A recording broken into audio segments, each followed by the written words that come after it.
Hello dear aspirants, welcome to Successbaaz academy. Successbaaz একাডেমিতে তোমাদের আরও একবার স্বাগত জানাচ্ছি। তো আজকে আমরা আলোচনা করব যে বিষয়টা নিয়ে, সেটা হলো গ্রুপ সি এবং গ্রুপ ডি এর এক্সাম কিন্তু ইতিমধ্যেই সম্পন্ন হয়েছে। ইতিমধ্যেই কিন্তু সেই এক্সামের রিগার্ডিং অ্যান্সার কিউ প্রকাশিত হয়ে গেছে। তোমরা সবাই সেই অনুযায়ী অ্যান্সার কিউ অনুযায়ী নিজেদের অ্যান্সার শিটও মিলিয়ে নিয়েছো। এখন সবার মনে একটাই প্রশ্ন দাঁড়িয়ে আছে যে এর পরে দাঁড়িয়ে আমরা কত মার্কস পেলে কোন জোনে চান্স পেতে পারি। এই প্রশ্ন সবার মাথায় ঘুরছে এবং সবাই কিন্তু এটা নিয়ে খুবই চিন্তিত রয়েছে। তাই আজকে একটু ডাটা ভিত্তিক, একটু তথ্য ভিত্তিক আলোচনা করার চেষ্টা করব, যার দ্বারা তোমাদের খুব সহজেই বোঝানোর চেষ্টা করব যে কোন জোনে এবং কোন রিজনে কীরকম কাট আপ যেতে পারে। সে সাথে আরও আলোচনা করব যে রেজাল্ট মোটামুটি কবে নাগাদ আসতে পারে, রিক্রুটমেন্ট প্রসিডিওর কিভাবে কমপ্লিট হতে পারে। আরও আলোচনা করব যে বিষয়টি নিয়ে, সেটা হলো এই পরিস্থিতিতে দাঁড়িয়ে তোমরা নিজেদের মাথা শান্ত রেখে কিভাবে নিজেদেরকে পরবর্তী স্টেপগুলোর জন্য প্রিপেয়ার করবে, সেই গাইডও কিন্তু আজকে আমি তোমাদের দেওয়ার চেষ্টা করব। তাই অবশ্যই ধৈর্য ধরে ভিডিওটি দেখো এবং শেষ পর্যন্ত না দেখলে কিন্তু অনেক গুরুত্বপূর্ণ জিনিস তোমরা মিস করে যেতে পারো। তাই অবশ্যই স্কিপ না করে শেষ পর্যন্ত ভিডিওটি দেখতে হবে। এবং সব থেকে বড় বিষয় হলো, চ্যানেলে নতুন হলে চ্যানেলটা কিন্তু অবশ্যই একবার সাবস্ক্রাইব করে নেবে। এবং এছাড়াও আমাদের অন্যান্য যে প্রয়াস, অন্যান্য যে ভিডিওগুলো চ্যানেলে আসছে, অন্যান্য যে ক্লাসগুলো চ্যানেলে আপলোড করা হচ্ছে, সেগুলো কিন্তু রেগুলার তোমরা দেখার চেষ্টা করো। আশা করছি অন্যান্য যে সমস্ত কম্পিটিটিভ এক্সামে তোমরা প্রিপারেশন নিচ্ছ, সেগুলোতে অবশ্যই তোমাদের প্রভূতপূর্ব হেল্প হবে, এটা আমি আশা করছি। তো চলো আর দেরি না করে আজকের আলোচনায় প্রবেশ করা যাক। আজকের আলোচনার প্রথমেই আমরা যেটা দেখবো সেটা হচ্ছে গ্রুপ সিতে টোটাল ভ্যাকেন্সি কত ছিল, 2989টা। এর মধ্যে ইস্টার্ন জোনে কত ছিল, 717টা। নর্দার্ন জোনে কত ছিল, 615টা। সাউথ ইস্টার্ন জোনে কত ছিল, 443টা। সাউদার্ন জোনে কত ছিল, আমাদের 491টা। এবং ওয়েস্টার্ন জোন যেটা, সেটা ছিল 723টা। এবার এই জোন অনুযায়ী কিন্তু ইউআর, তোমার এসসি এসটি অনুযায়ী কিন্তু ভ্যাকেন্সি বিভিন্নভাবে ভাগ করা ছিল। সেটা আমি তোমাদেরকে স্ক্রিনে দিয়ে দিচ্ছি, তোমরা আশা করি দেখতে পাচ্ছ এবং এখান থেকে তোমরা বুঝেও নিতে পারবে। বোঝা গেল। আর গ্রুপ ডির ক্ষেত্রে কি ছিল, গ্রুপ ডির ক্ষেত্রে টোটাল ভ্যাকেন্সি ছিল 5489টা। তার মধ্যে ইস্টার্ন জোনে ছিল কত, 995টা। নর্দার্ন জোনে কত ছিল, 1607টা। সাউথ ইস্টার্ন জোনে কত ছিল, 534টা। সাউদার্ন জোনে কত ছিল, 680টা। এবং ওয়েস্টার্ন জোন যেটা, ওয়েস্টার্ন জোনে সব থেকে বেশি ভ্যাকেন্সি ছিল, সেটা হচ্ছে 1673টা। এবার সব থেকে বড় বিষয় হচ্ছে যে জোনে অ্যাপ্লাই করেছে সেই জোনে কত ভ্যাকেন্সি রয়েছে, তার উপরে কিন্তু অবশ্যই জোন ওয়াইজ কাট আপ নির্ধারণ হয়।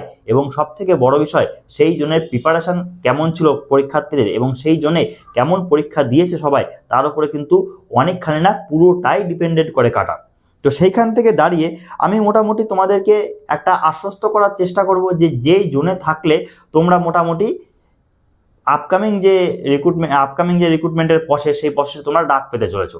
সব থেকে বড় বিষয় এখানে আমাদের মাথায় রাখতে হবে, এখানে কিন্তু এমন অনেক ঘটনা ঘটবে যে 60 পেয়েও চাকরি হলো না, বা 60 পেয়েও চাকরি হবে না, বা 57-58 পেয়েও চাকরি হবে না, যেটা আমরা আগেও দেখেছি। কিন্তু এখানেও আমরা তেমনটা দেখতে পাবো। কেন দেখতে পাবো? তুমি হয়তো বলতে পারো তুমি তো উল্টোপাল্টা কথা বলছো, তুমি তো ডিমোটিভেট করার চেষ্টা করছো। না ভাই, তার কারণ হচ্ছে এখানে কিন্তু কাট আপটা শুধুমাত্র পরীক্ষার বেসিসে নির্ধারণ করা হবে না। এখানে নির্ধারণ করা হবে তোমার একাডেমিক মার্কস, তার সাথে এক্সপিরিয়েন্স মার্কস কিন্তু যোগ করা হবে। সুতরাং যার একাডেমিক্স খারাপ রয়েছে সে কিন্তু অনেক অংশে পিছিয়ে যাবে, যার একাডেমিক্স ভালো রয়েছে সে কিন্তু কিছুটা হলেও এগিয়ে যাবে। সুতরাং এই একাডেমিকের বিষয়টা নিয়ে কিন্তু একটা গুরুত্বপূর্ণ তোমার ফ্যাক্টর তৈরি হতে চলেছে, এটা বলাই যায়। এবার সব থেকে বড় বিষয় হচ্ছে একাডেমিক বিষয়ে আজকে চর্চা করব না।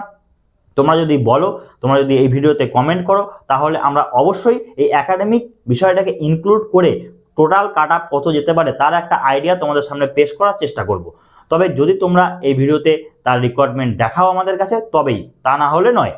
তো চলো আজকের সামনের দিকে এগোনো যাক আজকের টপিকে। তো সব থেকে বড় বিষয় হচ্ছে, আমরা অনেক জায়গায় শুনতে পাচ্ছি, তোমরা হয়তো শুনেছো, যে 1.6 টাইমস বা 1.6 গুণ যেটা, এটা ডাকার কথা চলছে। সেটা 1.5 ডাকুক বা 2 গুণ ডাকুক, যেটাই ডাকুক না কেন, যদি এরকমও মোটামুটি ডাকে, তাহলেও কিন্তু আমাদের ওয়েস্টার্ন জোন থেকে সব থেকে বেশি ক্যান্ডিডেট ডাকবে এবং অন্যান্য রেসপেক্টিভে যে সমস্ত জোনগুলো রয়েছে সেই রেসপেক্টিভে তাদের কিন্তু ক্যান্ডিডেটকে ডাকা হবে। এবার সব থেকে বড় বিষয় হচ্ছে, তোমাদের মনে যে প্রশ্নটা জাগিয়ে, তাহলে সেফ স্কোর কত, আমরা কোথায় দাঁড়ালে সেফ স্কোর বুঝতে পারবো। তো দেখো, সেই অনুযায়ী আমি তোমাদের একটা সেফ স্কোর দেওয়ার চেষ্টা করছি। যারা গ্রুপ সি ক্যান্ডিডেট রয়েছে, গ্রুপ সির জন্য এবার দেখো একটা বিষয় এখানে আমরা প্রায়শই দেখছি, গ্রুপ সি এবং গ্রুপ ডিতে প্রায় সব ক্যান্ডিডেটই অ্যাপ্লাই করেছে এবং সেখানে দাঁড়িয়ে কোন রিক্রুটমেন্টটা আগে হবে কোন রিক্রুটমেন্টটা পরে হবে তার উপরে কিন্তু পরবর্তী রিক্রুটমেন্টের উপরে কিছুটা হলেও প্রভাব পড়বে। সাপোজ ধরো গ্রুপ ডি যদি আগে হয়ে যায়, গ্রুপ সি যদি পরে হয়, অনেকেই কিন্তু গ্রুপ ডি ছেড়ে গ্রুপ সিতে জয়েন করবে। সিমিলারলি গ্রুপ সি যদি আগে হয়ে যায়, গ্রুপ সিটা বেটার চাকরি, গ্রুপ সি পেয়ে গেলে কেউ সেটা ছেড়ে কিন্তু গ্রুপ ডিতে যাবে না। তো সিমিলারভাবে কিন্তু এই দুটো রিক্রুটমেন্ট কোনটা কার পরে নিয়োগ হচ্ছে তা অনুযায়ী কিন্তু অনেকাংশে ডিপেন্ড করবে, অনেকাংশের কাট আপ এবং অনেকাংশের কে চাকরি পাবে বা কে চাকরি পাবে না সেটা। ঠিক আছে, তো দেখো এখানে সব থেকে বড় বিষয়গুলো সেগুলো আমরা আলোচনা করব যে গ্রুপ সির কাট আপ কোথায় যেতে পারে। ইউআর যারা আছো, গ্রুপ সি ইউআর, খুব ভালো করে মন দিয়ে শুনবে। গ্রুপ সি যারা ইউআর আছো, আমি প্রত্যেকটা জোন ওয়াইজ আলাদা করে বলছি না, এই জোনের আশেপাশে নাম্বারের আশেপাশে কিন্তু তোমাদের কাট আপ থাকতে চলেছে। প্রত্যেকটা জোনেই কিন্তু কাট আপের হেরফের বলতে এক বা হাফ নাম্বারে হেরফের হয়, তার বেশি এক হাফ নাম্বারে বেশি হেরফের কোথাও হয় না। সাধারণত আমরা এর আগেও তাই দেখে এসেছি।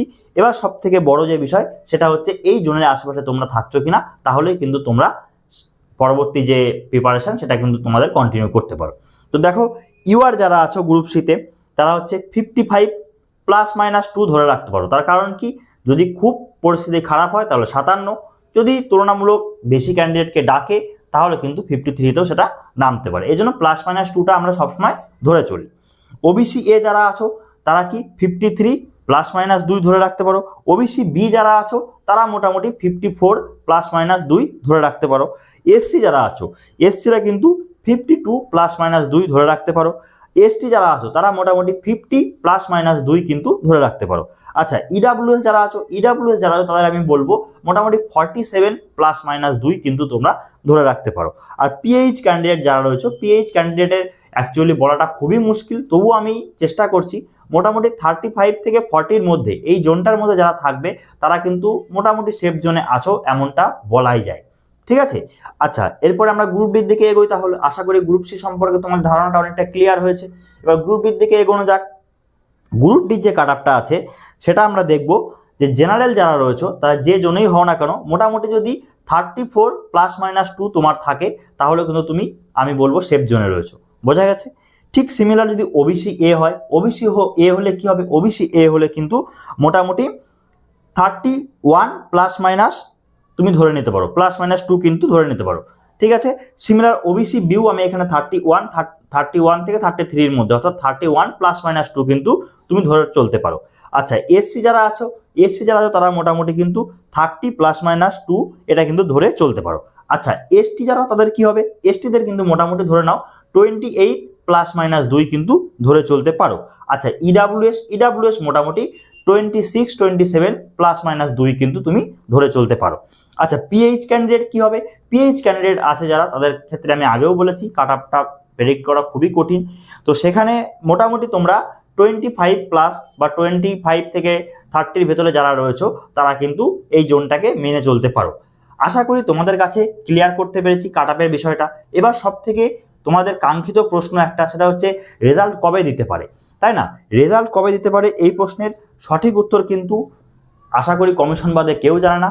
তবে আমি একটা তোমাদের কথা বলার চেষ্টা করব, সেটা হলো রেজাল্ট মোটামুটি মে মাসে সরকার গঠন হওয়ার পরে পরেই কিন্তু রেজাল্ট চলে আসতে পারে, এবং স্কোর কার্ড হয়তো এই মাসে শেষের দিকেও আসতে পারে, কারণ স্কোর কার্ড দিতে কোনো বাধা নেই। আর সব থেকে বড় বিষয় হলো, যেহেতু হাইকোর্টের রায় রয়েছে, সুতরাং এই রিক্রুটমেন্টটা দ্রুততার সঙ্গে কমপ্লিট করতেই হবে। আগস্ট মাসে ডেডলাইন দেওয়া রয়েছে, যদি আগস্টে নাও হয় সেপ্টেম্বর পর্যন্ত এক্সটেন্ড হতে পারে, তার বেশি কিন্তু এক্সটেন্ড হওয়া পসিবল কিন্তু নয়। ইন জেনারেলি এটাই বলে। এবার পশ্চিমবঙ্গে অনেক কিছু ঘটে, অনেক কিছু ঘটতেও পারে, সেটা আমরা তো ভেবে চলবো না, আমরা পজিটিভটা ভেবেই চলবো। এবার সব থেকে বড় যে বিষয়, মে মাসে যখন সরকার গঠন হবে তারপরেই কিন্তু পরবর্তী যে প্রসিডিওর সেগুলো কিন্তু খুব দ্রুততার সঙ্গে চালু হয়ে যাবে। তার কারণ কি, মে জুন জুলাই আগস্ট এর মধ্যে কিন্তু পুরো রিক্রুটমেন্টটাকে কমপ্লিট করতে হবে। সুতরাং পরবর্তী গ্রুপ সি যেমন typing test, computer proficiency test এগুলো রয়েছে, এগুলো কিন্তু তোমাদের চালু হয়ে যাবে। আরেকটা গুরুত্বপূর্ণ কথা, তোমরা যদি কম্পিউটার টেস্ট এবং কম্পিউটারে টাইপিং প্রফিসিয়েন্সি টেস্ট সম্পর্কে ওয়াকিবহাল না থাকো, তাহলে তোমরা যদি আমাদেরকে জানাও, আমরা কিন্তু অবশ্যই এই বিষয়ে তোমাদেরকে যথাযথ গাইড দেওয়ার চেষ্টা করব। যদি তোমরা কম্পিউটার প্রফিসিয়েন্সি টেস্ট নিয়ে কোনো রকমভাবে সমস্যায় পড়ছো তাহলে নিচে কমেন্ট করে জানিও, আমি অবশ্যই সে বিষয়ে তোমাদের ক্লিয়ারিটি দেওয়ার চেষ্টা করব এবং সে বিষয়ে অবশ্যই তোমাদের একটা ভিডিও প্রোভাইড করে দেওয়ার চেষ্টা করব। আর গ্রুপ সি গ্রুপ ডিতে পরবর্তীতে যাদের ইন্টারভিউ রয়েছে, ইন্টারভিউ দেওয়ার জন্য ইন্টারভিউর যে গাইডলাইন, সেই গাইডলাইনও কিন্তু আমরা তোমাদের দেওয়ার চেষ্টা করব। কোন কোন বিষয় থেকে প্রশ্ন আসে, কেমন অ্যাপিয়ারেন্স রাখলে সেখানে তুমি বেস্ট মার্কস পেতে পারো, সবই কিন্তু আমরা তোমাদের গাইড করার চেষ্টা করব। তাই অবশ্যই চ্যানেলটা সাবস্ক্রাইব করে রেখে নিচের বেল আইকনটি ক্লিক করে দেবে, যাতে কোনো ভিডিও আমরা তোমাদের সামনে নিয়ে আসলে সেটা যেন সর্বপ্রথমে তোমার কাছে পৌঁছে যায় এবং সেটার দ্বারা তুমি যেন প্রবল থেকে প্রবলতর পর্যন্ত উপকৃত হতে পারো। সুতরাং আজকে আর বেশি দেরি করব না, আজকে আর বেশি তোমাদের টাইম নেব না। আজকের আলোচনা এ পর্যন্ত ছিল। আশা করছি তোমরা এটাকে বুঝেছো এবং তোমরা এ অনুযায়ী কিন্তু নিজেদের একটা ধারণা তৈরি করতে পারবে এবং তোমাদের কার কি মতামত সেটা কিন্তু অবশ্যই কমেন্ট বক্সে জানিয়ে যাবে। সব থেকে বড় বিষয়, তোমরা কে কোন জোন থেকে দেখছো, কার কত নাম্বার রয়েছে সেটা কিন্তু অবশ্যই কমেন্ট করে জানাবে, তাহলে তোমরা নিজেরাও কিন্তু একটা ব্রিফ আইডিয়া কিন্তু এখান থেকে পেয়ে যাবে। তো চলো, আবারও দেখা হচ্ছে এমনই কোনো একটি ইনফরমেটিভ ভিডিও নিয়ে। ততক্ষণ ভালো থাকবে, সুস্থ থাকবে আর জমি প্রিপারেশন করতে থাকবে। জয় হিন্দ।